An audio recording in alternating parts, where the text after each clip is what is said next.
losing time, I'm fading fast. I just wanna make it last. Try to let go of the past. I close my eyes, embrace the blast. Sleepless nights and headaches stack. Restlessness to hell and back. What's my purpose? What do I grab? A slippery surface, a heart attack. And sometimes you just gotta believe there's something that'll give you relief. There's something that'll have what you need. Hello, this is Phil from Applegate Bushcraft Survival and Prospecting. Today we're going to look at some mining claims up on Grouse Creek, which belong to a club that I joined, republicmining.com. And I have permission to come up here and do some prospecting. Maybe find some gold today, maybe not.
Okay, so I just busted open this little crevice right here, and I'm going to collect some of this dirt out of here. If there's any gold in this outcropping, you might be able to find a little bit in this dirt here.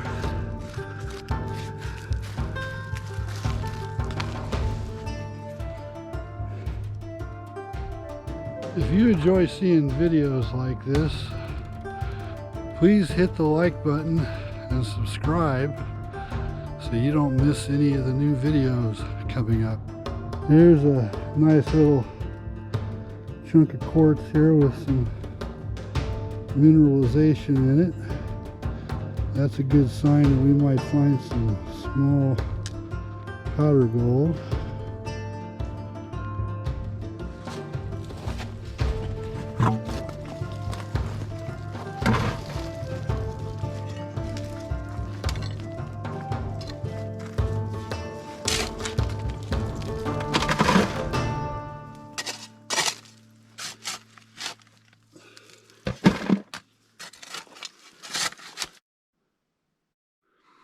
A lot of these old mines like this were shut down in 1941 by the government when World War II. They needed the heavy equipment and materials for the war effort. So a lot of the materials and tools that were used to mine this were melted down to make tanks and airplanes. They didn't stop mining this because they ran out of gold. They stopped mining this because they were told to by the government.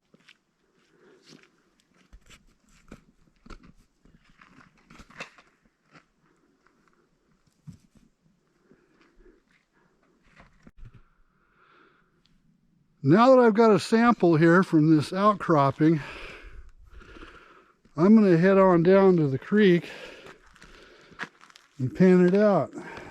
See if I get any colors or any indications.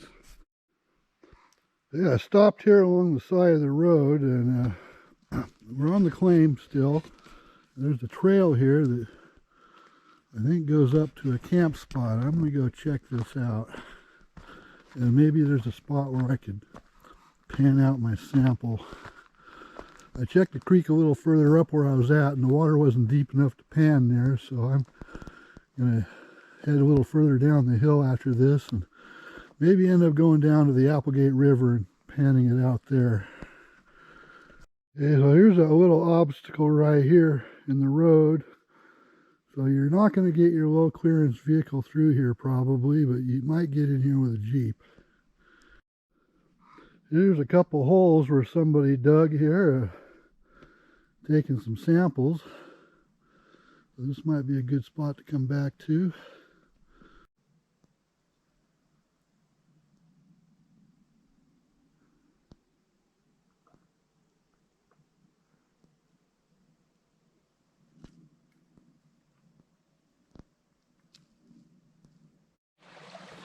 So here's a spot here on the creek that's deep enough to pan right now. Couple nice little pools.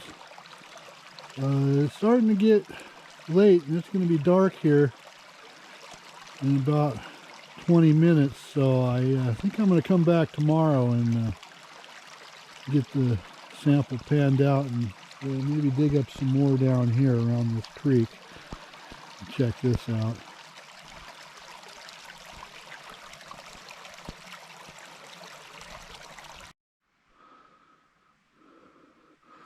There's a nice little meadow here right next to the creek. Looks like it would be a nice place to set up camp. And the road's good enough, you'd probably even drive your motorhome in here if you didn't mind getting it scratched up a little on the sides.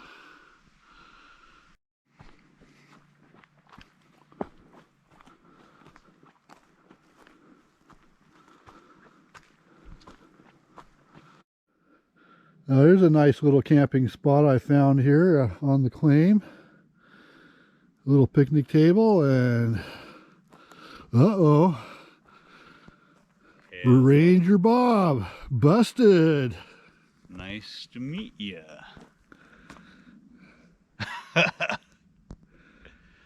I'm not really a ranger. I work for the Forest Service, but I'm a botany technician, not a ranger.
Welcome to Buncom, Oregon, the only ghost town in southern Oregon that's still somewhat intact.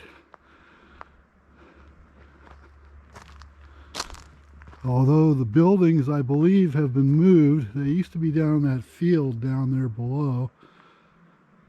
Some of these buildings, there was a lot more buildings here back in the day, and they went pretty much all the way down to the river, and there was a thriving mining community here back in the 1800s.